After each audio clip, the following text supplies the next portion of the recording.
الرحیم بچوں، آج ہمارا لیکچر نمبر 11 ہے اعتبار زر اور ترسیل زر کے جدید آلات۔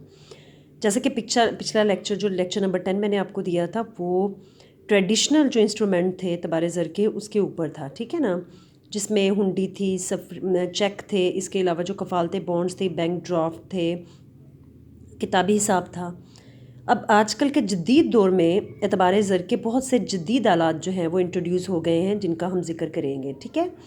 سب سے پہلے آ جاتے ہیں ان میں کریڈٹ کارڈز۔ اسے زر پلاسٹک بھی کہا جاتا ہے۔ زر پلاسٹک اس لیے کہا جاتا ہے کہ پلاسٹک کے کارڈز ہوتے ہیں جن کی چپ ہوتی ہے، جن کے اوپر کچھ جو ہے وہ نیومیریکل ڈیٹا جو ہے وہ انٹر ہوتا ہے، جس کی میگنیٹک چپ ہوتی ہے جو کسی بینک یا کاروباری کمپنی کی طرف سے جاری کی جاتی ہے۔ کریڈٹ کارڈ رکھنے والے کو اس کی مدد سے اشیاء و خدمات کی خریداری کرنے کا اختیار حاصل ہوتا ہے۔ کریڈٹ کارڈ کا سب سے بڑا فائدہ یہ ہوتا ہے کہ اس کے ذریعے آپ نقد ادائیگی نہیں کرتے اور آپ جو ہے اس کی اشیاء کی خریداری لیتے ہیں جس کی ادائیگی بعد میں ہوتی ہے۔ کریڈٹ کارڈ حاصل کرنے کے لیے گاہک کو متعلقہ بینک یا کمپنی میں اپنا اکاؤنٹ کھولنا پڑتا ہے۔ اس کارڈ سے خریداری کے لیے ادھار رقم کی ایک مخصوص حد مقرر ہوتی ہے۔ اسپانسر کرنے والا ادارہ ہر ماہ ایک بل فراہم کرتا ہے جس میں سابقہ 30 دنوں کی کارڈ کی سرگرمیوں کا جائزہ لیا جاتا ہے۔ اب کریڈٹ کارڈ کی شرائط کے تحت گاہک کس قسم پر سود چارجز ادا کر سکتا ہے جو کہ وہ ماہانہ بنیاد پر ادا نہیں کرتا۔ پاکستان میں جو کریڈٹ کارڈ کی بڑی کمپنی ہیں ان میں ویزا ماسٹر کارڈ ہے۔ ویزا ایسی کمپنی ہے جو کہ بین الاقوامی سطح پر منظور شدہ ہے۔ کریڈٹ کارڈ کی موجودگی کی صورت میں زر نقد پاس رکھنے کی ضرورت پیش نہیں آتی۔ ایک اور بات، کریڈٹ کارڈ جاری کرنے والے ادارے ان گاہکوں سے جو یہ کارڈ استعمال کرتے ہیں، وہ اسٹور جو گاہکوں سے کارڈ وصول کرتے ہیں ان سے فیس لیتے ہیں اور بغیر ادا شدہ بیلنس پر سود بھی وصول کرتے ہیں۔ تو یہ کریڈٹ کارڈ کی کچھ مختصر چیزیں تھیں، ٹھیک ہے نا۔ اس کے بعد آ جاتا ہے A T M card. A T M card جو ہے وہ مخفف ہے آٹومیٹڈ ٹیلر مشین کا۔ کس کا؟ Automated teller machine. یہ بھی زر پلاسٹک ہوتا ہے، یہ عام طور پر کیش کارڈ کی طرح ہوتا ہے۔ اے ٹی ایم سروس جو ہے اپنے اکاؤنٹ سے زر نقد نکلوانے، منی اسٹیٹمنٹس کو جانچنے، بیلنس سے متعلق انکوائری، کثیر برانچی اکاؤنٹس جن کا مذکورہ اے ٹی ایم کارڈ سے تعلق ہو کے ذریعے کسی تیسری پارٹی کو ادائیگی کرنے، یوٹیلیٹی بلز کی ادائیگی کرنے، بینک کی اسی برانچ یا کسی دوسری برانچ میں اپنی رقم منتقل کرنے کے لیے استعمال ہوتے ہیں۔ اے ٹی ایم کارڈ کے ذریعے گاہک جو ہے وہ زیادہ سے زیادہ مقررہ حد تک روزانہ اپنے اکاؤنٹ میں سے بیلنس کے مطابق رقم نکلوا سکتا ہے، ٹھیک ہے۔ تو گاہک ان کارڈ کے ذریعے اپنے مختلف اکاؤنٹ میں یا کسی اور پارٹی کو فنڈز بھی ٹرانسفر کر سکتے ہیں۔ نیز یہ بیلنس کے بارے میں معلومات ممبر لنک سے معلوم کر سکتے ہیں۔ تمام اے ٹی ایم کارڈ جو ہے ڈیبٹ کارڈ کے طور پر استعمال کیے جا سکتے ہیں، ٹھیک ہے بیٹا۔ تو یہ ہوتے ہیں اے ٹی ایم کارڈ۔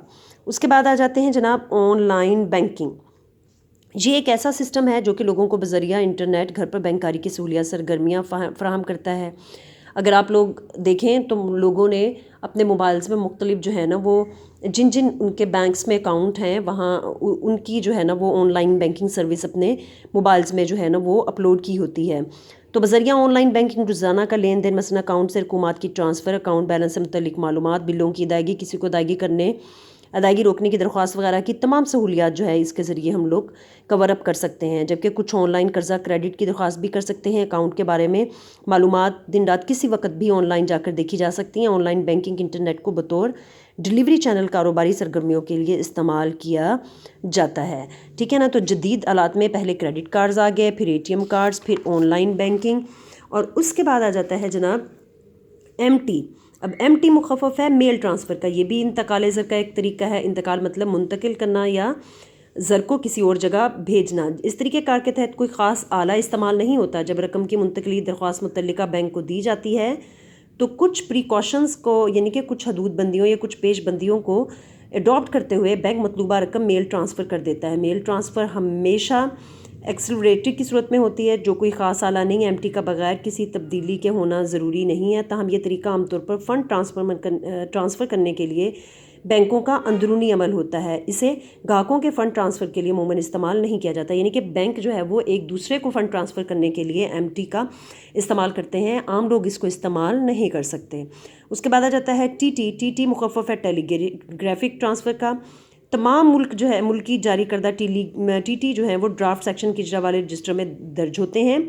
ہر ایک جو ہے ایڈوائز ٹی ٹی کا علیحدہ سے سیریل نمبر ہوتا ہے جس میں ٹی ٹی لکھا ہوتا ہے۔ ٹی ٹی آرڈر کی ادائیگی متعلقہ مستفید ہونے والوں کو فوری طور پر کر دی جاتی ہے۔ ٹی ٹی کے ذریعے ٹیسٹ شدہ پیغامات جو ہیں وہ بھی جاری کیے جاتے ہیں. ٹی ٹی جاری کرنے والی برانچ کے لیے یہ آؤٹ ورڈ ٹیسٹ، جبکہ ٹی ٹی وصول کرنے والی برانچ کے لیے یہ ان ورڈ ٹیسٹ کہلاتے ہیں.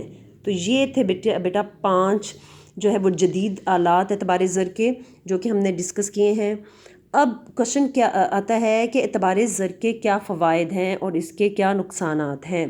اعتبار زر میں جیسے ہم نے پہلے بھی بتایا کہ وہ ایسی چیزیں یا ایسے آرٹیکلز اس میں شامل ہیں جس کو ہم اعتبار یا بھروسے کی بنا پر استعمال کرتے ہیں. ڈائریکٹ جو ہے وہ منی یا زر کو استعمال نہیں کیا جاتا. اس سلسلے میں اب اعتبار زر میں فوائد کیا ہوتے ہیں. سب سے پہلے تو آ جاتا ہے دھاتی زر کی بچت. سب سے پہلے کیا آ جاتا ہے بچوں؟ دھاتی زر کی بچت. جب ہم اعتبار زر استعمال کریں گے تو ظاہر ہے دھاتی سکے جو ہیں وہ کم استعمال ہوں گے. تو اس طریقے سے گورنمنٹ کو جو دھات یوز کرنی پڑتی تھی سکہ سازی پر اس کی بچت ہوگی. پہلا تو اس کا فائدہ یہ ہے. دوسرا صنعت و تجارت کی ترقی. اعتبار زر کی بدولت صنعت و کاروبار میں کافی ترقی ہوتی ہے. لوگوں کو زر نقد کو جو ہے وہ آسانی سے وہ ایک جگہ سے دوسری جگہ، ایک شہر سے دوسرے شہر بغیر کسی ہیسیٹیشن کے، بغیر کسی خطرے کے لوگ جو ہے منتقل کر سکتے ہیں، جس سے تجارت اور لین دین اور صنعت میں فروغ حاصل ہوتا ہے. کاروبار کو وسعت ملتی ہے. اعتبار زر کی بدولت کاروبار میں کافی وسعت پیدا ہو گئی ہے. ہنڈیوں کی بدولت کاروبار جو ہے وہ سہل ہو گیا. ایک علاقے کے لوگ دوسرے علاقے سے ادھار مال منگوا کر پھر بعد میں اس کی ادائیگی کر سکتے ہیں. غیر ملکی ادائیگیاں جو ہیں آپ کو پتہ ہے، جیسے ہنڈی کا ہم نے پہلے بھی بتایا کہ بدیشی ہنڈی بھی ہوتی ہے، تو بدیشی ہنڈی کے ذریعے غیر ملکی ادائیگیاں آرام سے ہو سکتی ہیں. ٹھیک ہے. بچت کی عادت. اعتبار زر کی بدولت لوگوں میں بچت کرنے کی عادت کی حوصلہ افزائی بھی ہوتی ہے تاکہ وہ کاروبار میں لگا کر نفع آور کاروبار شروع کر سکے. کاروباری صلاحیتوں سے استفادہ. اعتبار زر کی بدولت لوگ اپنے کاروباری صلاحیتوں سے بھرپور استفادہ کرتے ہیں. وہ لوگ جو کاروباری صلاحیتوں کے مالک ہوں، سرمایہ کی قلت ہو تو وہ بینکوں سے جو ہے وہ قرضہ لے کر بھی کاروبار کر سکتے ہیں اور اس طریقے سے اپنے آپ کو اور معیشت کو مستحکم کر سکتے ہیں. قیمتوں میں استحکام. کسی بھی ملک میں قیمتوں کی زر کی رسد براہ راست اثر انداز ہوتی ہے. زر کی رسد بڑھ جائے تو قیمتوں میں اضافہ ہوتا ہے. اگر زر کی رسد کم ہو جائے تو قیمتوں میں کمی آ جاتی ہے. مرکزی بینک اپنی زرعی پالیسی کی معرفت اعتبار زر کی مقدار کو کنٹرول کرتا ہے. اس طرح سے قیمتوں میں اتار چڑھاؤ کو قابو پایا جا سکتا ہے. یعنی کہ مرکزی بینک جو ہے وہ بینک ریٹ میں اضافہ کر کے اعتبار زر کو کم کر سکتا ہے، جسے افراط زر کو کنٹرول کیا جا سکتا ہے. اور مرکزی بینک اسی طرح بینک ریٹ میں کمی کر کے جو ہے وہ اعتبار زر کو بڑھا سکتا ہے، جس سے تفریط زر کو کنٹرول کیا جا سکتا ہے. حکومت کو قرضے کی سہولت.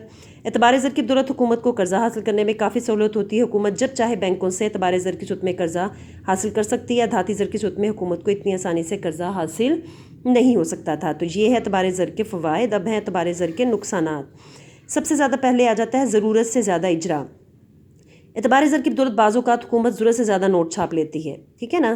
تو عام طور پر نوٹ متناسب 2 اصولوں کے تحت، جیسے ہم نے پہلے بھی آپ کو بتایا کہ ایک متناسب جو ہے اصول کے تحت، اور دوسرا جو ہے وہ بینکنگ کے اصول کے تحت نوٹ جاری کیے جاتے ہیں. لیکن بعض اوقات حکومت اپنے ترقیاتی کاموں کو پورا کرنے کے لیے ہنگامی حالات میں بغیر گارنٹی کے نوٹ بھی چھاپ لیتی ہے، جس کو ہم کہتے ہیں خسارے کی سرمایہ کاری. جب گورنمنٹ جو ہے وہ بغیر گارنٹی کے نوٹ چھاپتی ہے، یعنی کہ زر مبادلہ اور سونا چاندی کی مقدار کو مد نظر بغیر نوٹ چھاپتی ہے، اس کو ہم خسارے کی سرمایہ کاری کہتے ہیں. اس سے ملک میں افراط زر ہونے کا خدشہ ہوتا ہے اور لوگوں کی قوت خرید اس سے کم ہو جاتی ہے. یہ پہلا نقصان ہے. دوسرا ہے بیجا صرف دولت. اعتبار زر چونکہ آسانی سے حاصل ہو جاتا ہے، یعنی کہ لوگوں کو ادھار آسانی سے مل جاتا ہے، اس لیے اسے بیجا خواہشات پہ بھی خرچ کر سکتے ہیں. تو اس سے صرف دولت کا ضیاع ہوتا ہے. نااہل تاجر.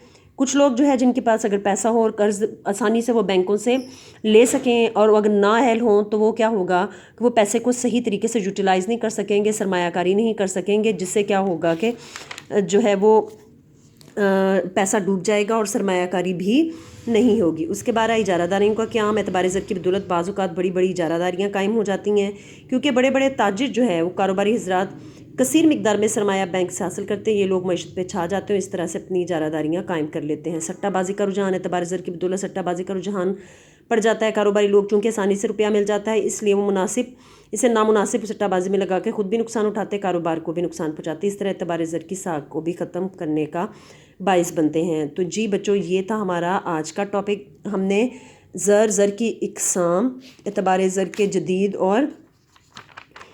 آلات اور اس کے روایتی آلات تمام ڈیٹیل میں پڑھ لیے ہیں. کل آپ اس کو اچھی طرح سے یاد کیجیے گا، اور انشاءاللہ تعالیٰ پھر آپ کو نیکسٹ لیکچر کل دیں گے. اوکے بچوں، اللہ حافظ.